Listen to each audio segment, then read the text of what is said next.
안녕하세요. 오늘은 상심실성 부정맥에 대해서 말씀을 드리려고 하는데요. 상심실성 부정맥, 영어로는 이제 PSVT라고 얘기를 하는데 이름이 상당히 생소하고 어려울 것 같습니다. 그런데 실제 응급실이나 그 외래 오시는 부정맥 환자분들 중에서 갑작스럽게 맥이 빨라져서 불편하다고 호소하시면서 오시는 분들이 있고요. 그 중에는 맥이 너무 빠른 나머지 어지럽고 실신을 하고 응급실로 오시는 분들이 있습니다. 하지만 이름과 달리 이 질병은 뭐 약을 쓴다든지 또는 이제 시술적인 방법으로 완치가 가능한 질병이기 때문에 그 완치가 가능한 이제 시술적 치료를 많이 권유를 해드리고 있습니다. 그런데 이제 시술이라는 것 자체는 어쨌든 부작용이 발생할 가능성이 드물지만 일부 있기 때문에 그런 것들을 충분히 고민하시고 시술을 결정하시는 것이 필요합니다. 그래서 오늘 영상에서는 그 상심실성 부정맥의 치료 방법, 그 다음에 치료 예후와 경과를 말씀을 드리고요. 관련된 부작용, 드물지만 생길 수 있는 부작용을 좀 말씀을 드리고 최종적으로 시술을 결정하는 데 도움을 드리고자 만들었습니다.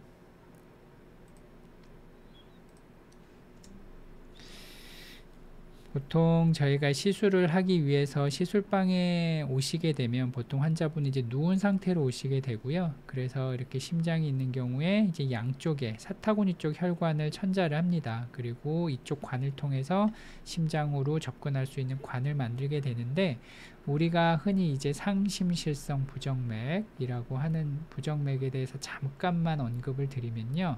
부정맥, 그 중에서도 이제 맥이 빠른 거를 우리가 빈맥이라고 얘기를 하는데 상심실성 빈맥 이렇게 되고요. 영어로는 흔히 이제 약자로서 뭐 PSVT 보통 이런 식으로 약자를 쓰게 됩니다. 이 원리는 간단합니다. 보통 심장이 위에 두 덩어리가 있고요. 이걸 우리가 심방이라고 얘기를 하고 또 아래 두 덩어리 이걸 심실이라고 얘기를 합니다. 그래서 심장이라는 거는 위쪽에서 한번 뛰게 되면 그 신호를 아래쪽으로 전달을 해줍니다. 그러면 위아래가 이제 규칙적으로 반복적으로 뛰는 것이 심장이 한번 박동이 되는 건데요.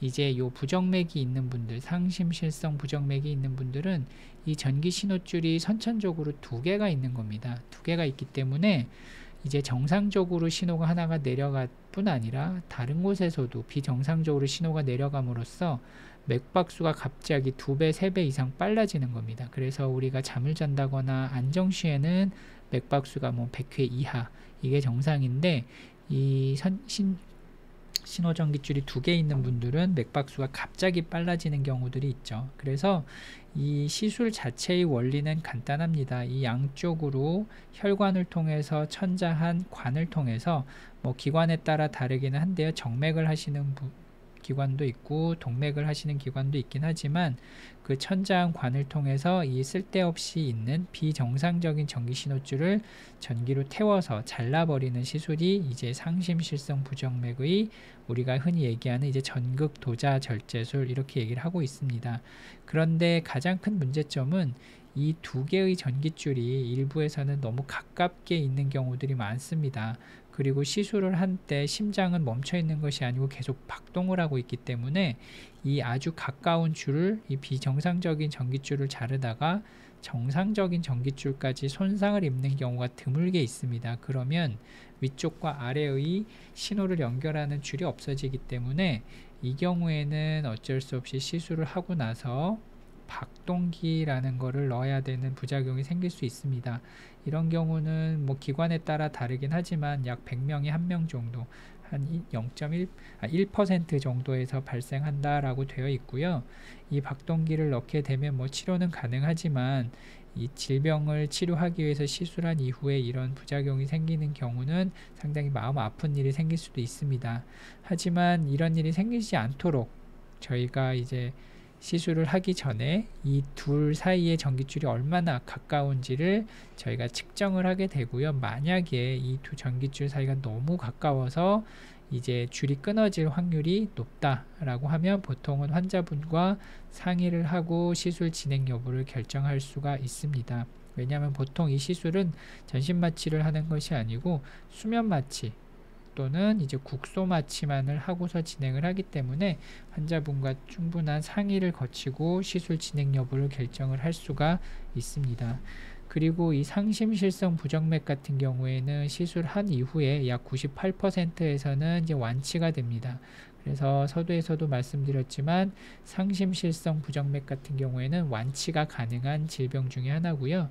거꾸로 2% 정도에서는 시술한 이후에 재발하는 경우가 있는데, 이런 경우는 우리가 보통 피부에 상처가 나도 아물고 조직이 회복이 되듯이 저희가 이쪽으로 손상을 줘서 조직을 끊어 주었지만 이 조직이 다시 회복하면서 이 비정상적인 전기 신호줄이 다시 붙는 경우들이 있습니다. 이런 경우에는 보통 이제 100명에 한 2명 정도 재발할 수 있는데, 이때는 보통 이제 재시술을 권유해서 이제 같은 자리에서 시술을 다시 하기도 합니다. 그래서 정리를 해드리면, 상심실성 부정맥의 고주파 전극도자 절제술, 영어로는 이제 PSVT라고 하고요. 시술명은 뭐 RFCA 보통 이렇게 얘기를 하는데, 이런 경우 98% 정도의 성공률이 있다라고 알고 계시면 될 것 같고요. 반대로 2% 정도는 재발을 할 수 있는데, 그런 경우에도 재시술을 하게 되면 다시 98% 정도의 성공률이 있기 때문에 이제 대부분 이 병으로 인해서 시술을 하게 되면 완치가 가능하다, 이렇게 이해를 하시면 될 것 같습니다. 하지만 보통의 이제 심장 관련 시술은 생기는 부작용이 항상 겁나는 건데요. 그 두 가지, 여러 가지 부작용이 생길 수는 가능한 것은 있지만, 그 중에서도 가장 좀 두려워하는 것 중에 하나가 뭐 혈심낭, 심낭압전, 말이 좀 어렵습니다. 그런데 이런 경우에는 심장 안에서 저희가 시술을 하기 때문에 자칫하다가 심장에 뭐 구멍이 난다든지 심장 주변에 피가 찬다든지 이런 부작용이 약 1000명에서 5명 정도 생긴다라고 되어 있고요.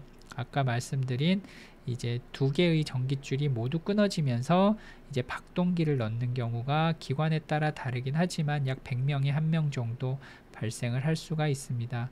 그래서 저희가 이 시술을 하기 전에 항상 이 박동기가 이의 부작용이 생길 수 있다라는 것을 환자분께 항상 설명을 드리고 있고요. 그 외에는 이제 사타구니 쪽에 천자한 부위의 멍이 된다든지 뭐 염증이 생긴다든지, 그 다음에 폐에 뭐 기흉이 생긴다든지, 시술한 이후에 가슴에 좀 염증이나 통증이 발생한다든지 이런 부작용들이 생길 수는 있는데, 이런 경우는 시간이 지나면 어느 정도 회복이 가능한 부작용들입니다. 오늘은 상심실성 부정맥의 시술에 대해서 말씀을 드렸고요. 그 대부분 현재 존재하는 질병 중에서 완치가 가능한 드문 몇 가지 질병 중에서 이제 PSVT라는 질병이 있습니다. 그리고 기술의 발전으로 그 시술을 통해서 완치가 가능한 병이고, 예전에는 평생 약을 먹어서 치료를 하셨는데 요즘에는 이제 시술적인 도움으로 완치가 가능한 질병이기 때문에 부작용과 치료 이후의 경과 등을 충분히 고민하시고 시술을 결정하셨으면 좋겠습니다. 감사합니다.